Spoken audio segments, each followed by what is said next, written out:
Hello everyone! Today's video is going to be on what steps you should take if someone in your family has recently been diagnosed with selective mutism, so stay tuned. So for those of you who are completely new to this diagnosis, selective mutism is an anxiety disorder whereby children, teens, and adults feel incapable of speaking in certain social situations.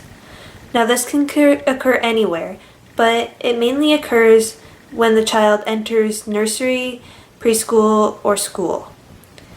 The staff there may mention that your child is not speaking like the other children, and this can be quite shocking to a parent who sees their child at home being very outgoing and noisy and then realizes that outside of their home they're not speaking at all. When you first receive this diagnosis, you can experience a wide array of emotions. You may experience relief knowing that you finally know what's wrong with your child and why they're not speaking. But you may also feel guilt, shame, or fear.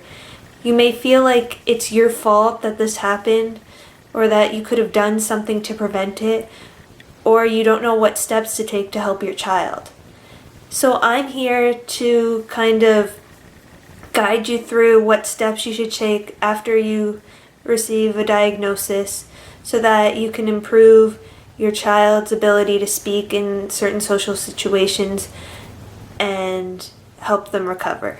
The first tip that I would give someone who has a family member who has recently been diagnosed with selective mutism is that it's not your fault. There are many factors that influence a diagnosis of selective mutism, such as environment, genetics, family history, and stressful events in your child's life. Many of these things are not able to be controlled by you, and therefore it's not your fault at all. If you spend all your energy wondering what you did to deserve this or how it's your fault in some way, you're not spending your energy on your child who needs the help. And that's really where your energy should be going if you receive this diagnosis. If you're thinking to yourself, okay, I have this diagnosis, but what steps do I take from here? How do I help my child?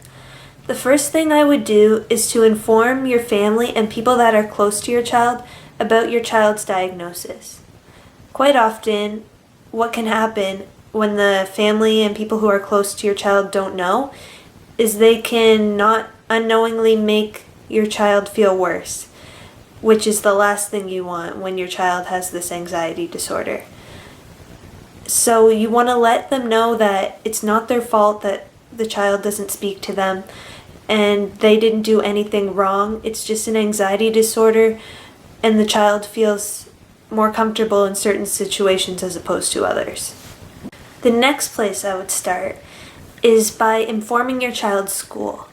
This is extremely important as for the majority of children, selective mutism manifests itself at school, and this is where there's the most anxiety. You want to make sure your child's teacher knows about the diagnosis and knows some information on it so that they are treating your child the way that is going to help them the most as opposed to make them regress.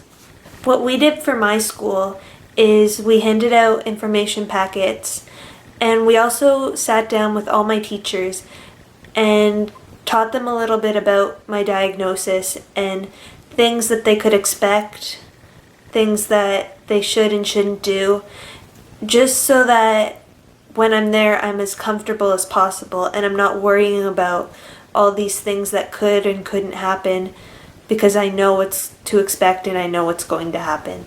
And it makes my anxiety a lot better and I don't feel as scared going into school.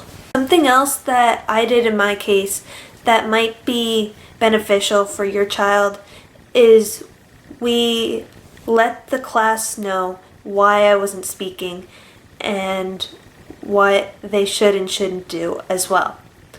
Now how I did it, because I'm older, is I recorded myself speaking at home and explaining why I don't speak and what they can do to help me. But for a younger child, there's many books out there that explain this, which might be a little easier for the children to understand.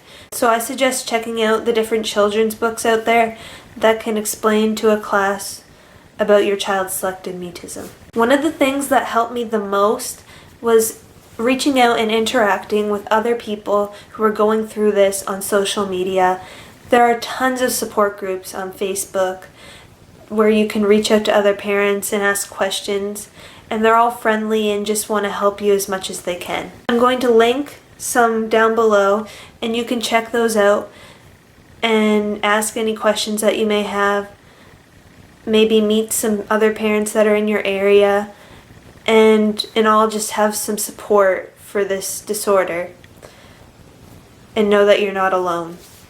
So I hope this helped you if you're new to selective mutism, and I just want you to know that days are going to be so hard, but it's the little successes that make it all worthwhile. And when you see your child starting to blossom and starting to make progress, everything, all these hurdles, it's all going to be worth it. So I hope you have an amazing day. Feel free to email me or message me with any questions that you may have. I know how scary and intimidating this disorder can be in the beginning stages, but I promise you that it does get better. Thank you for watching. Bye.